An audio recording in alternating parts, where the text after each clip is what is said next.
you compare your yoga with Hatha Yoga and Raja Yoga? Oh, I'll tell you about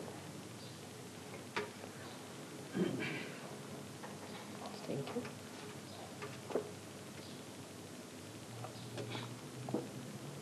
It's a very good question. It's about Hatha Yoga and Raja.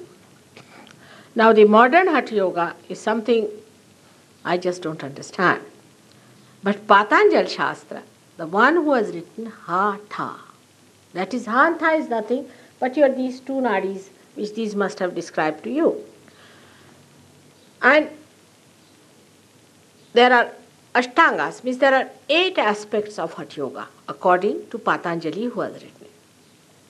The most important and the primordial and the first one is Ishvara Pranidhana, means the establishment of God within you. Now in these acrobatic things that we do, we have no idea of God, we never talk of it. Forget about God, only you have to think down, that's all. Because they all want to be actors and actresses, you see. They don't want to be yogis. It's a different style of things. It was Ishvara Pranidhana. First you must get your realization. Out of these 8, one is Yama Niyama. In the Niyama, there's only one for physical exercises. That too, depending on where the Kundalini is. We also use Hatha Yoga in a way. Supposing Kundalini is stopping at a point, at a certain center, due to physical problem, we do a little asanas which are necessary or some exercise to do it. But that's a very different thing. Modern Hatha Yoga is like this, that supposing I have to come from London to Birmingham, all right? I don't start my car, nothing, but I turn it to the left and the right, standing there, static, you see. And I think I've reached Birmingham. Only I have the map, I'll go right, left. Or even worse than that, I would give an analogy. It is like taking all the medicines together without knowing what disease you have got. It's very indiscriminate. None of these teachers have realization. How will they understand the importance of Hatha Yoga? I don't understand. In India, a guru is the person who is a realized soul. He could be a Muslim, he could be Hindu, he could be anyone. But he has to be a realized soul to begin with. Brahmin is a realized soul. Now these days the Brahmins can be kept as cooks. So the whole concept is so superficial, today's Hatha Yoga. Then Raja Yoga is now. So you understand Hatha Yoga is a thing. The beginning of Hatha Yoga starts with Sahaja, where it is established. But Hatha Yoga is a subsidiary thing. Wherever we need, we can use it.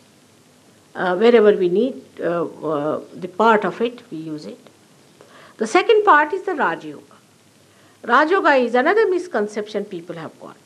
That when the Kundalini rises, you must see this is a tremendous happening that takes place in the Kundalini, rising from that upwards. It's not towards the gravity, it's moving upwards.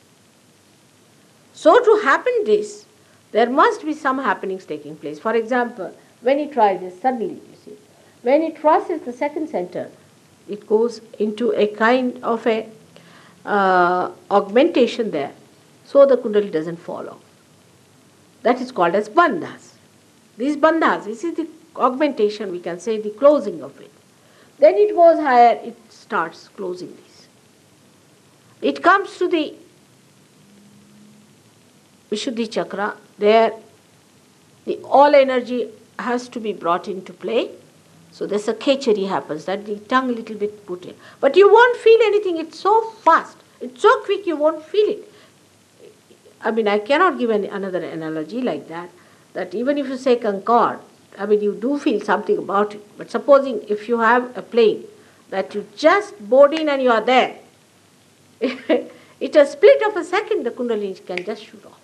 So you don't feel any of these things. Like the whole earth is so big, but you don't see that it's round, the circumference. in relation to thing that you see is so small that you don't see it's round.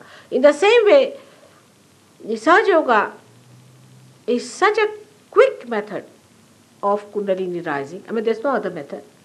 But today's Sahaja Yoga, I should say, is so fast that you don't feel anything, but happens. Your eyes also get dilated. But I have seen these mad people called Raj Yogis. They even put atropine in their eyes to dilate their pupil because said that your eyes must be dilated. They cut out their tongues, push it back. You see, there was one in America, used to cut out the tongue of the people. They used to wag their tongues. Even there are now today people affected by this great guru whose tongues are still wagging like this, and they used to put back their tongues. Do you mean to say by doing all these tricks you are going to raise the Kundalini? Some hold that thing. There's nothing to be done. It is spontaneous. It is effortless. It is in the loving care of God. Why do you want to break your necks for nothing at all? What is the need? I first used to think like children, you see, when they want to impress their mother for something, they do these tantrums, you see, just to attract the attention of the mother. But now I think they are very serious about it. It's most surprising. We're going to that extent, you see. It spoils your chakras. It spoils your position in Sahaja Yoga as a good Sahaja Yogi and a bad Sahaja Yogi. A Sahaja Yogi who gets it quick, stationed himself there and mastered it, is a person who goes very fast, and a person who has ruined his chakras requires attention. One has to take a lot of trouble to improve them, to care for them. So all these ideas can be only clarified when you get your realization. All right?